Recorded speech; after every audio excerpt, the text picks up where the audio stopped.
По донесувањето на деталниот урбанистички план минатата година урбанизацијата на еден од најатрактивните делови во Виница, индустријската зона Ила е во полнек. По неопходното тампонирање денес се асфалтира улицата која е во должина од 385 метри. Почнавме со асфалтирање на една од ново проектираните улици, а тоа е во индустријската зона Ила. Значи, ова улица е во должина од 380 метри, каде што дел од улицата има поставено и тротоари и вичнаци.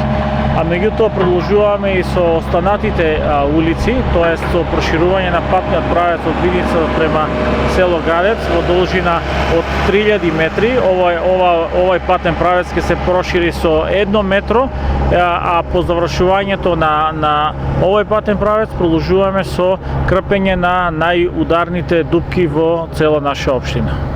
Заедно со градоначалниците од другите општини денес во владата со Министерството за транспорт, градоначалникот Димитров потпиша меморандум за разбирање во процесот на имплементација на проектот за поврзување на локалните патишта. Општина Виница со потпишување на овој меморандум за соработка добива средства во висина од 799.000 евра за изградба на локални патишта во наредните 5 години. Проектот се финансира со средства од Меѓународната банка за обнова и развој во висина од 70 милиони евра.